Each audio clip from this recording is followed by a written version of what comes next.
Mhm. Good afternoon. My name is Marina Varetnyuk. I'm a PhD in political sciences and an expert in the Black Sea security issues, primarily Turkish and Ukrainian foreign policies, South Caucasus. Today, I'm very happy to have this opportunity to deliver the lecture in the framework of the initiative that we, the researchers from the Black Sea region, praise a lot, the Black Sea Online University. Today I'm going to speak about the Black Sea Economic Cooperation Organization, BSEC, and I'm going to give a short overview to look into the history of how this organization has evolved since early 90s, and also to look at the major impediments that harm the interests of its members and is a real obstacle to regional cooperation now.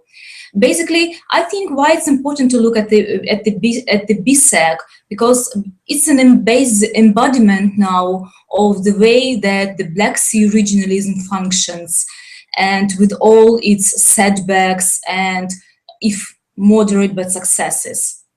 So the Black Sea Economic Cooperation Organization as an initiative was offered still at the times before the dissolution of the Soviet Union. So it was still the idea offered by the Turkish side and by the President Turgut Özal when there were still 4 Black Sea littoral states, and USSR, 2 countries of the Warsaw Pact communist bloc, Romania and Bulgaria, and Turkey. So basically at that time it was a breakthrough idea that former adversaries from the Cold War times, they might come together and start cooperate on the economic issues. So there was clearly some geopolitical concerns at play that made the countries cooperate.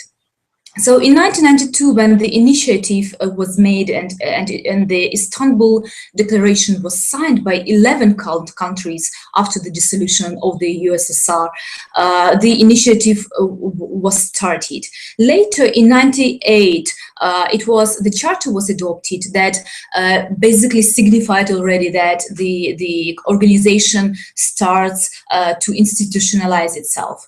And the latest, I guess, one of the most important developments for the organization is the adoption of the economic agenda for the BSEC that was renewed in 2012, and that is really a clear roadmap for the Black Sea cooperation. So as of now, there are 12 members of the Black Sea Economic Cooperation. The littoral states, so let's say the wider Black Sea region as it is known in the academic sphere, littoral states such as Ukraine, Russia, Georgia, Turkey, Romania, Bulgaria, plus Moldova, Azerbaijan, Armenia, as well as Greece, Albania, and Serbia. So this is a vast region with around 20 million square kilometers, 330 million people.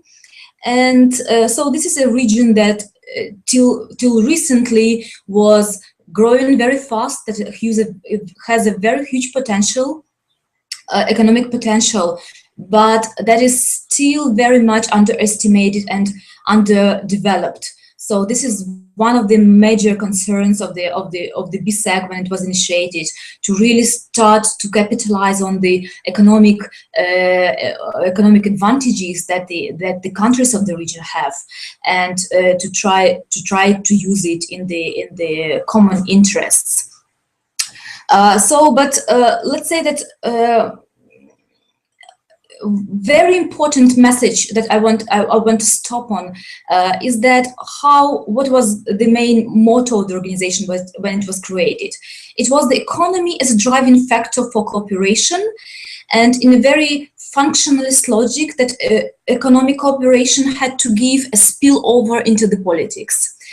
And so it was, and even in the charter it is enshrined that the economy is the main driving force and the main confidence building measure in the region. If it really worked, I will talk about this later, but this idea that the economy should be a main driving force of cooperation and politics should be left aside, as well as security issues, is a primary concern among the Black Sea region countries that is discussed on a daily basis. And here I need to say that basically, of course, we understand that the economy cannot be separated from politics or security issues, and that is why when the countries stress that, okay, we do not need to politicize the issues that we discuss, because otherwise it would lead us to nowhere.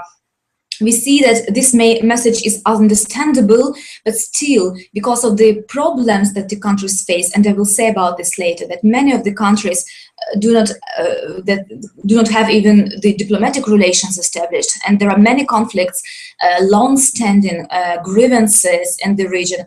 So basically, this is the picture that tells us a lot about why this politicization is unavoidable in the context of the BSEC.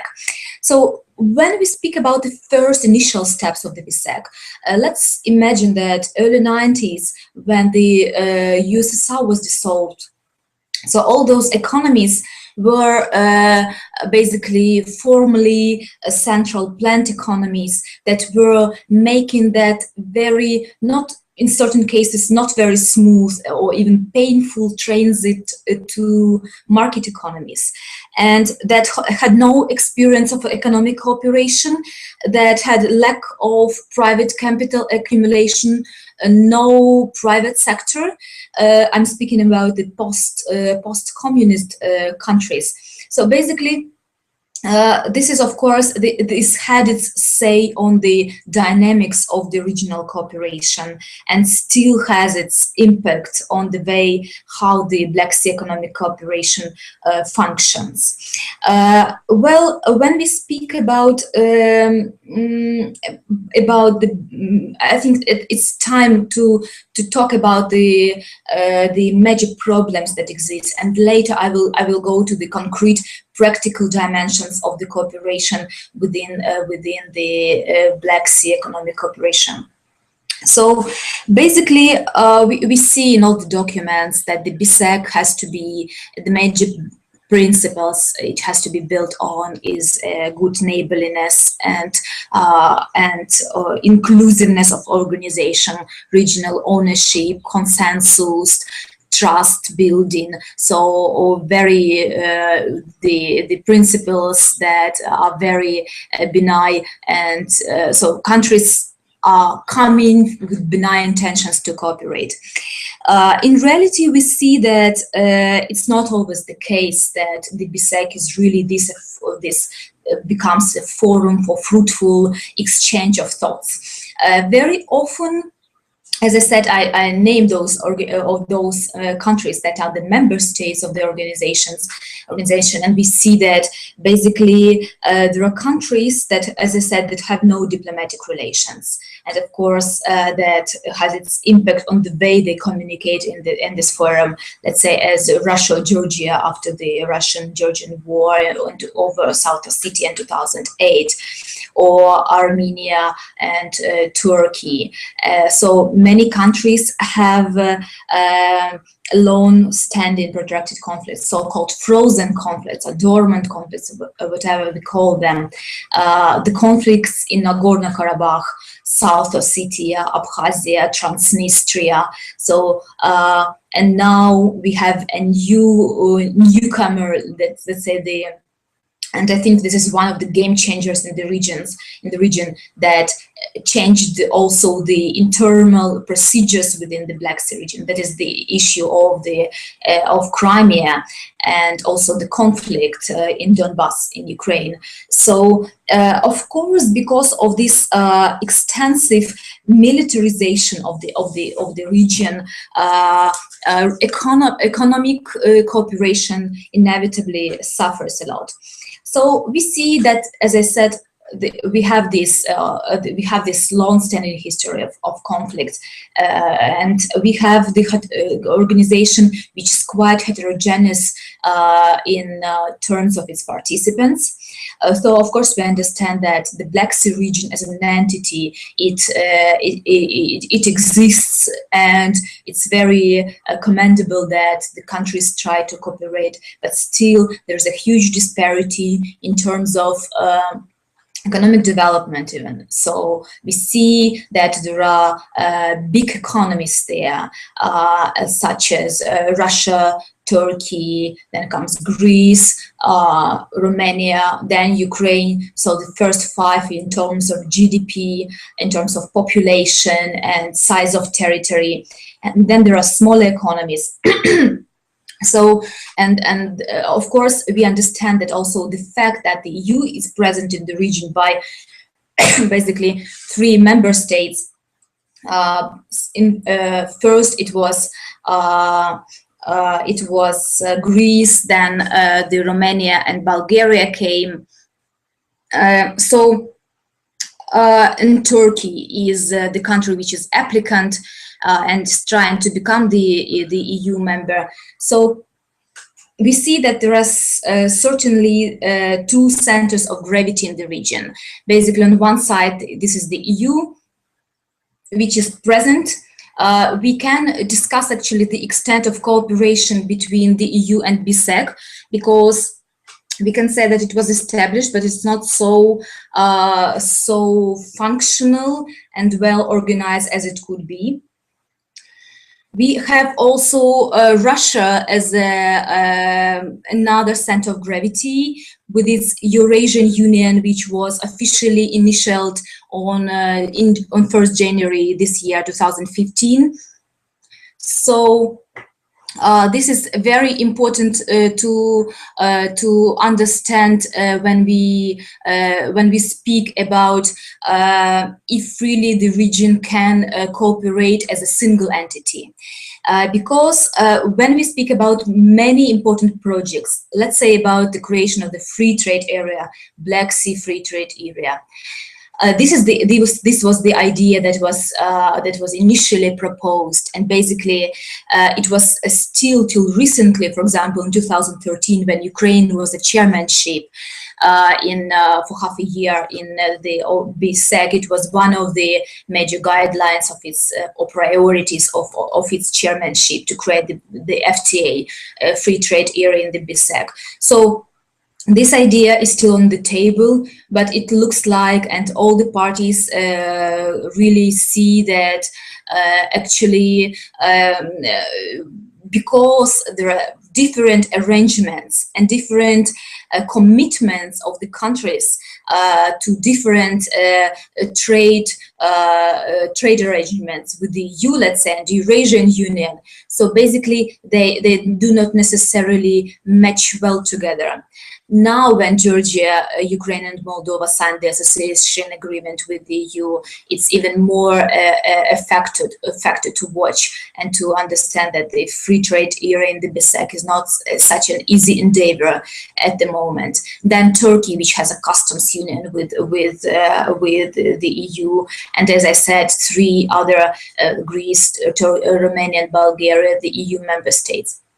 So this is very important to understand. As I said, the newly arisen issues of Crimea, annexation of Crimea, it's not only an issue of domestic agenda for Ukraine or the issue of bilateral relations between Russia and Ukraine. It's basically a huge obstacle to cooperate now in the framework of the BSEC, because it's the issue that basically crossed out many projects that Ukraine itself, at the time of the chairmanship or as a chairman of many working groups like trade, tourism, transport working groups in the BSEC, was itself propagating. So these many projects have no chance to become true now, and I will refer to certain of them. Let's say, as I mentioned, the free trade era is one issue, but another issue is in the terms of transport. There is the major two transport projects that were initiated by the BSEC, the creation of the Black Sea highway around the Black Sea, which would be around 8,000 kilometers long and might bring a huge boost to the intra-regional trade. Another one is the creation, is the project of the motorways of the sea. So this is a very important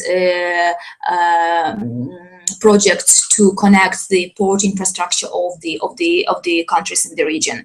And now, as well as not to forget to mention, there are important spheres in the sphere, important projects in the sphere of tourism, such as, for example, the creation of the common brand, a Black Sea touristic brand, or common touristic projects.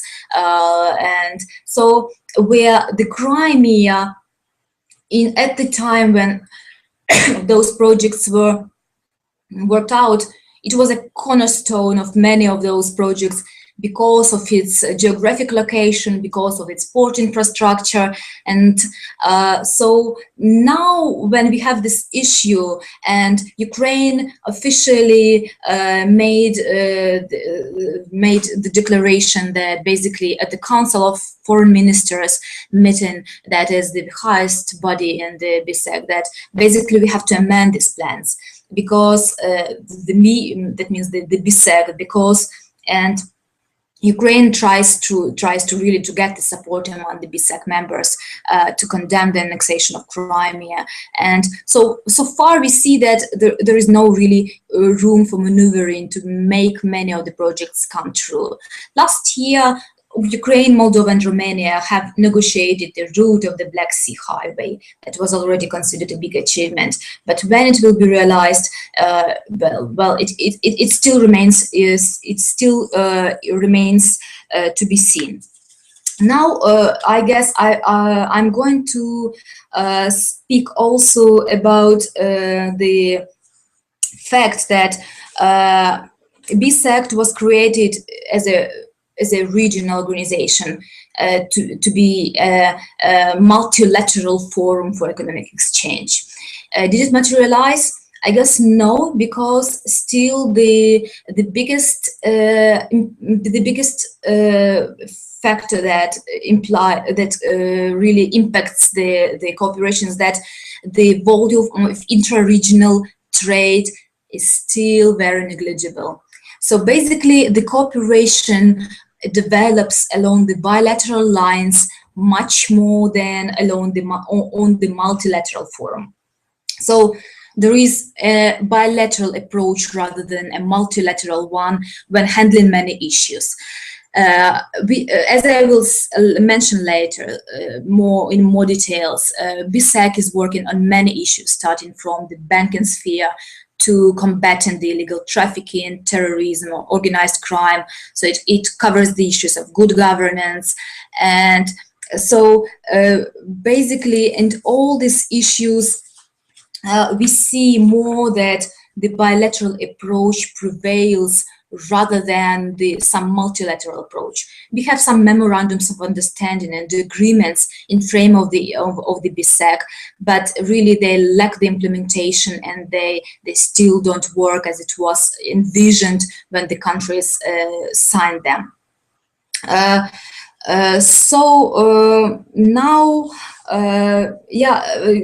very important factor to mention. as I mentioned, the region is very rich in energy resources, and that could be one of the potential spheres to implement the joint projects. But here again, we see that rather than to discuss these issues on bilateral, on multilateral platform, there are more bilateral arrangements in how to deliver, how to transport, let's say, Caspian hydrocarbons from Azerbaijan to Europe, or how to transport Russian gas to Europe. And here it's not an issue that could be really fairly discussed in the Black Sea Economic Cooperation Organization, because countries really still resort to this bilateral negotiations, and energy is very frequently not the factor that unites, but more divides the region. So let me say that as of now, this organization looks more efficient in terms of exchange of the best practices in certain areas. When the countries that have better experience in some sphere, let's say good governance or cooperation in, let's say, a reform of the customs administrations, or banking and financing, or let's say pharmaceutics or whatever. So they really just they give they exchange the information, or let's say one of the most important working groups, as I think, where the progress can really be made, is that working groups on SMEs, so small and medium enterprises, where the countries can exchange their experiences, and other issues such as transport or tourism. As I said, they are sure to feel that negative impact of the contemporary tensions in the region. So now I will resort to more like practical information. I will give more practical information about the what are the priority areas for the BSEC. And here we look at the document entitled "The Economic Agenda for the BSEC," and where one of the main general guidelines for the BSEC, that is, I think, a prerequisite for its successful, let's say, functioning, is that of the project-oriented approach of the BSEC. So basically, whenever the meetings of the BSEC bodies convene, they really stress the necessity of this project-oriented approach. That means that the countries have to identify and single out some projects where they think that this extreme politicization will not be a bottleneck to cooperate, but and they can really do a difference.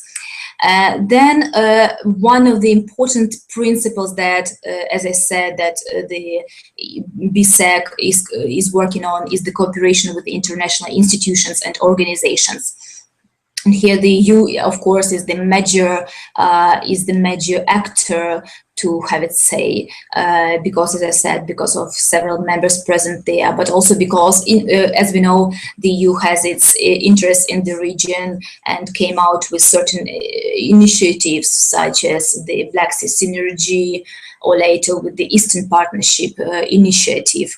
So, and here actually this is a very interesting issue, because, of course, if one looks at the discussions during the meetings, even of the Council of Foreign Ministers of the BSEC, one can see that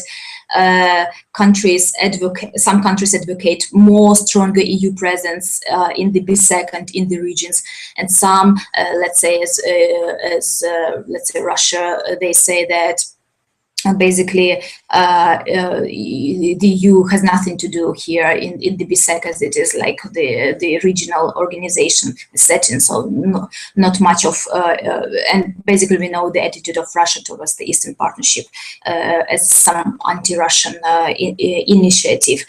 Here are the priority areas of the BSEC. As I said, one of the most important issues for the BSEC is to boost the intra-regional trade, because and investments, because as of now it's really negligible. It's around 300 billion US dollars. And taking into consideration the scale of the economies, we see that it could be, and the potential of the region, we see that it could be doubled or very fastly if the conditions are created for that. For example, let me say that the biggest amount of trade really goes between the biggest players. Let's say if you look at the cooperation between Russia and Turkey, it's around 35 billion.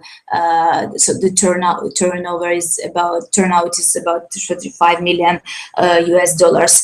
While let's say also for Ukraine, Turkey is one of the biggest economic partners, and here the turnout is about $6 billion. So, and when we speak about the economy of the other, let's say, countries and cooperation between other actors, the amount is much less, and there is of course no such a thing that, as I said, that a comprehensive network of economic linkages between the countries of the region, which is, I think, a big problem actually. The next one is with the region, the sphere where the BSEC pays close attention to is cooperation between the customs and border administration. So when countries reiterate the need to harmonize the customs procedures and to facilitate the movement of goods and people. Also, to create the efficient transport network would also be considered as the biggest achievement of the BSEC. I've mentioned already the Black Sea Ring Highway and motorways of the sea. So, and that means that this in framework of this priority, what is very important is to facilitate the road transportation of goods, and the relevant agreement was signed between the countries. A very important priority for the BSEC is the issue of sustainable development and energy. Of course, we understand, and I've mentioned this already, that there are certain problems, and the problem to create an integrated Black Sea energy market is very difficult, since the energy strategies of the Black Sea states often diverge, and they cooperate really very much. So this cooperation is very much politicized. Another priority is environmental protection. So to develop environmentally friendly technologies, also the food security, healthcare and pharmaceutics, tourism and protection of cultural heritage. Also, this, as I said, the sector of the small and medium enterprises, where the biggest demand is to increase the competitiveness of small and medium enterprises in the countries. Also, banking and finance, scientific research, also education and information technologies. Actually, very interesting priority of the BSEC is that of the good governance, because, as we said, when initially the BSEC was institutionalized, there was no such a thing like political issues to be looked at, and we understand that the good governance issues is something that really transcends purely economic cooperation, and inevitably goes to this very let's say to the thin ice of political cooperation, as well as another priority of the BSEC, like fighting the organized crime, trafficking, terrorism. It's a priority that borders on the security cooperation to a very considerable extent. So to say that is again to strengthen the point that BSEC is not only purely or turned out not to be purely economic cooperation, but the one that really looks beyond. And to avoid this politicization was not an easy task for the member states so far. Okay, so when the very important issue to elaborate, I guess, is while we are having said this, mentioned all these problems that exist in the cooperation between the states of the Black Sea Economic Cooperation, what to do. And again, if we look at this document, this is a very detailed guideline, what to do and how to make the organization more functionable. Again, the issue of the political will is at stake, and we understand that basically I've heard sometimes it's like semi-joke that when the BSEC officials say that so far our major achievement was that the organization managed to survive. And so it's very good that the countries, 12 countries, with very different interests, and some of them with no diplomatic ties, that they managed to come to one forum to discuss their problems. So of course we cannot neglect this kind of this dimension of cooperation, that is really very important to bring all the countries to the table. But on the other hand, we, as I said, that I have to say that probably because of the recent developments as well, the organization is really will be increasingly paralyzed by the growing tensions. The largest contributors to the BSEC budget were Russia, Ukraine, Greece, Romania, and so basically I've heard that from one of the BSEC officials saying that it's very important for the organization to move on if those, like, let's say the building blocks of the organizations do not have conflicts between themselves. And now when the Russia and Ukraine have this conflict, we understand that this antagonism will necessarily reflect in the work of the organization, and it turned out to be true already. And we see that the activities of many working groups has already been postponed, and some of the declarations made at the Council of Foreign Ministers of the BSEC countries already really indicate that the countries see that there is a growing disillusionment, let's say, with the future prospects of the BSEC that should be overcome, but basically no one has really this silver bullet solution for the region. Here, I want to probably to move on to the issue of another regional organization in the region. So just to compare and to give a hint how these economic interests may unite the regional actors. When we speak about BSEC, we also could not escape mentioning the GUAM, the organization of the which unites Georgia, Ukraine, Moldova, and Azerbaijan, with Uzbekistan being member for a couple of years, but later quitting the organization. And here, why I would like to compare these countries, because I think while the BSEC is very heterogeneous and it unites 12 countries, sometimes with conflicting interests, Guam was created as an organization to boost the economic cooperation between the seemingly like-minded countries. So the countries that were the part of the CIS, Commonwealth of Independent States, but wanted to distance themselves from the Russia-dominated organization, and wanted to also to work on the issues not only of economic cooperation but also of democratic development. This organization also, like when it was created, it was very much perceived as some anti-Russian entity, and it was called even as like a stillborn child, figuratively, because of let's say that there are only anti-Russian ambitions behind it.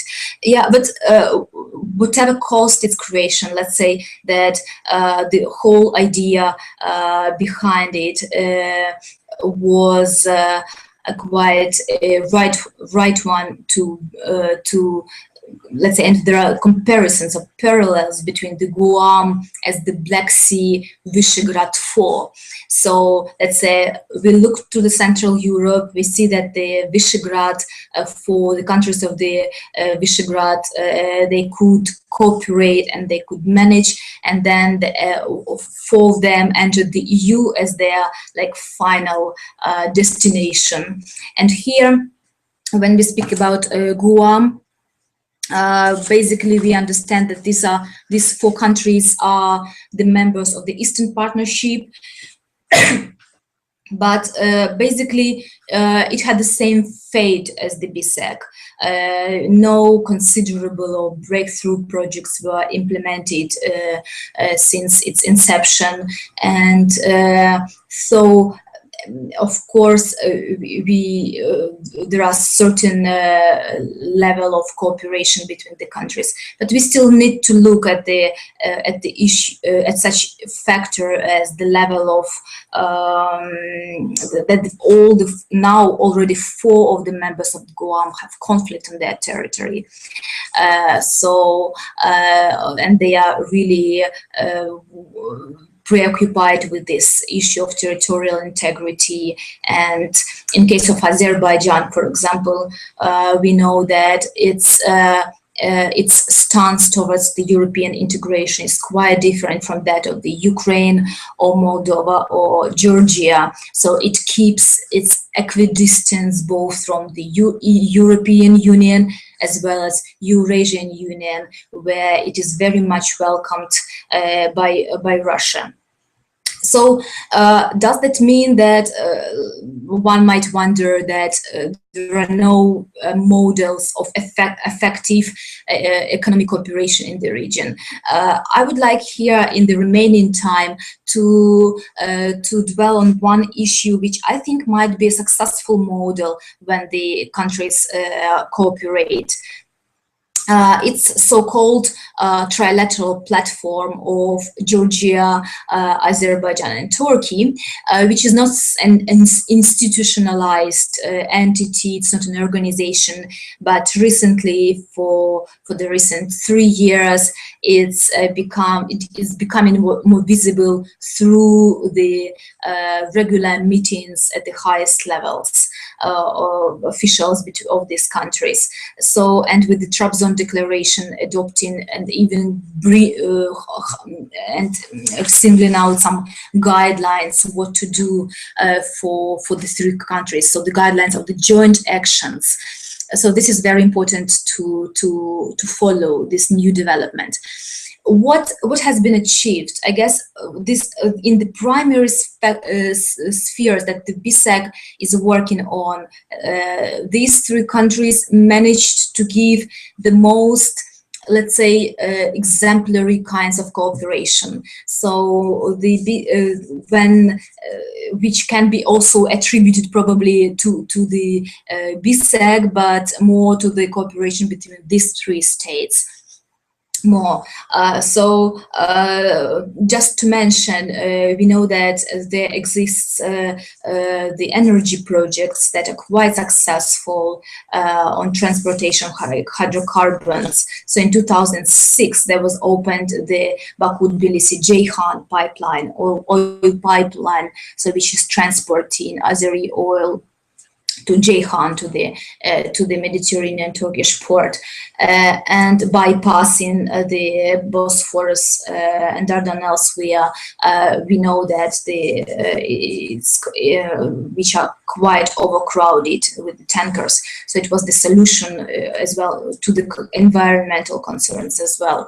And then another example is this Baku-Tbilisi-Erzurum pipeline, gas pipeline, which capacity can reach the 25 BCM per year. So it's also very important project which links these three countries together.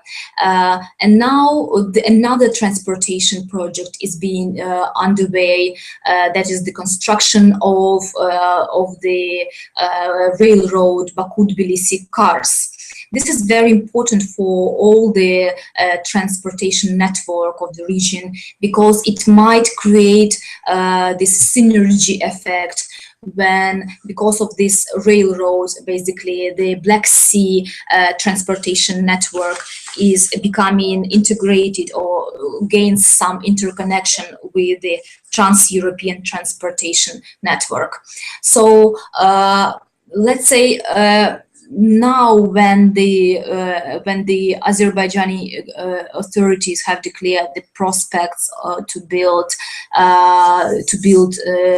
the new port next to Baku in Alat, and Georgia also had this idea of building the port on the Black Sea shore in Anaklia next to Abkhazia. So that might really bring the change to how the transportation networks looks, and this might boost the connections of the Black Sea region to the European continent, also linking Asia and Europe.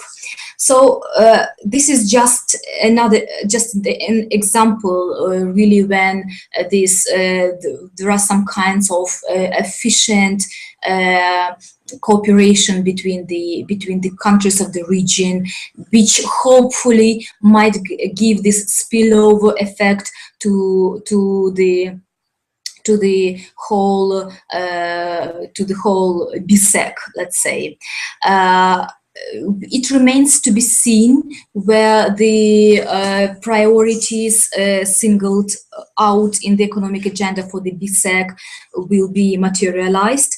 But just to conclude my lecture, I want to say that, of course, there are certain, as I concentrated probably more on the problems of cooperation, because there are more of them, but they hope it remains to be seen whether they are handled in a proper manner. But what are the general recommendations that are given in this context is that BSEC needs more financing, more financial commitments of its members, and financial inflows as well, more material and human resources, as well as let's say, I've mentioned that there is the intergovernmental component, but there are also other very important components, such as business dimension of cooperation, the so-called business council operating. That is very important, because basically the major projects, I guess, might be decided not through the intergovernmental channels, but more through the business ones. So this cooperation should be boosted, and when also that there is a general recommendation in this economic agenda for BSEC that the organization should become more visible, also through the public communication strategy, but also through its member states trying really to stick to the priorities mentioned during the joint declarations and to work on the implementation of those decisions and recommendations of the BSEC into the national policies. That is very important. And so I guess that, as I said, so far, the prospects of the organization are really highly dependent on how the relations will evolve along the lines of the cooperation between the EU and Russia. And also it depends on the prospects of the solution of the conflicts on the territories of its member states. So there are very important these variables that really will lead the cooperation in the BSEC to one direction or another. And yeah, but to finish, just to mention, as I said, that there is a big potential still, which is very underdiscovered, and which should be properly capitalized on by the countries of the region. Thank you for your attention. It was my pleasure to give this lecture in the framework of the Black Sea Online University, and best of luck to whoever might have used it for their research or teaching. Thank you. And the initiative was made, and the Istanbul Declaration was signed by 11 countries after the dissolution of the USSR. The initiative was started. Later, in '98, the charter was adopted that basically signified already that the organization starts to institutionalize itself. And the latest, I guess, one of the most important developments for the organization is the adoption of the economic agenda for the BSEC that was renewed in 2012, and that is really a clear roadmap for the Black Sea cooperation. So as of now, there are 12 members of the Black Sea Economic Cooperation. The littoral states, so let's say the wider Black Sea region, as it is known in the academic sphere, littoral states such as Ukraine, Russia, Georgia, Turkey, Romania, Bulgaria, plus Moldova, Azerbaijan, Armenia, as well as Greece, Albania, and Serbia. So this is a vast region with around 20 million square kilometers, 300 real obstacle to regional cooperation now. Basically, I think why it's important to look at the BSEC, because it's an embodiment now of the way that the Black Sea regionalism functions, and with all its setbacks and, if moderate, but successes.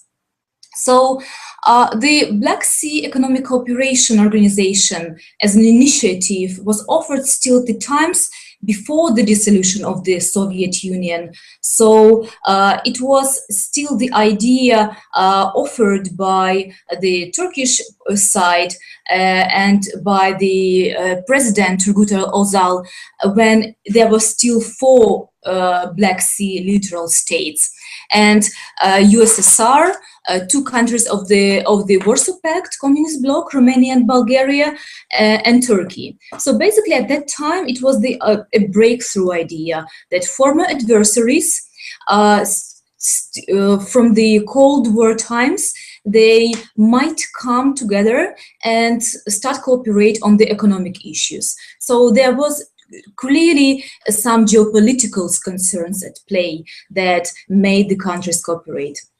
So in 1992, when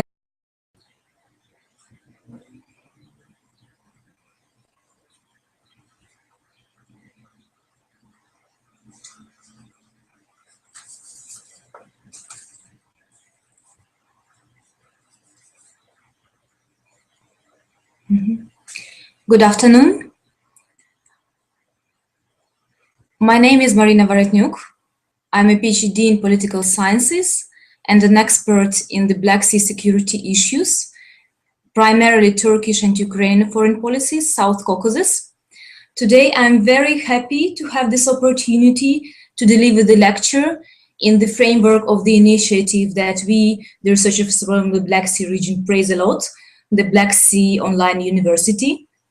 Today, I'm going to speak about the Black Sea Economic Cooperation Organization, BSEC, and I'm going to give a short overview to look into the history of how this organization has evolved since early 90s, and also to look at the major impediments that harm the interests of its members, and is 30 million people.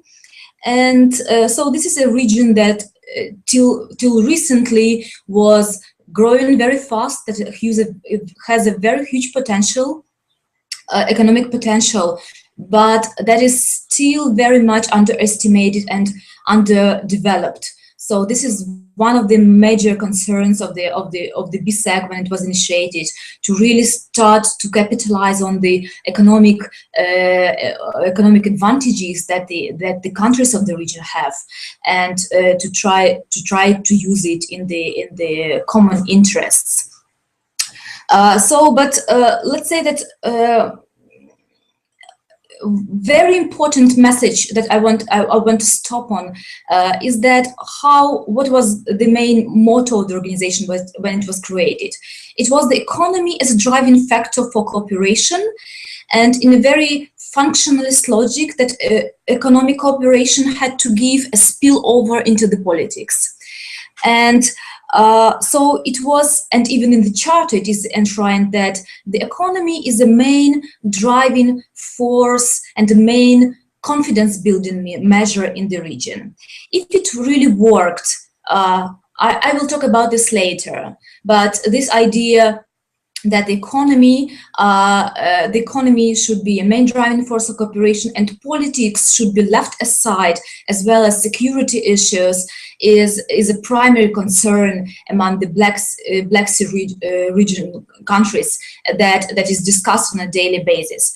And here I need to say that basically, of course, we understand that the economy cannot be separated from politics or security issues, and that is why when the countries stress that, okay, we do not need to politicize the issues that we discuss, because otherwise it would lead us to nowhere. We see that this message is understandable, but still, because of the problems that the countries face, and I will say about this later, that many of the countries do not have even the diplomatic relations established, and there are many conflicts, long-standing grievances in the region. So basically, this is the picture that tells us a lot about why this politicization is unavoidable in the context of the BSEC. So when we speak about the first initial steps of the BSEC, let's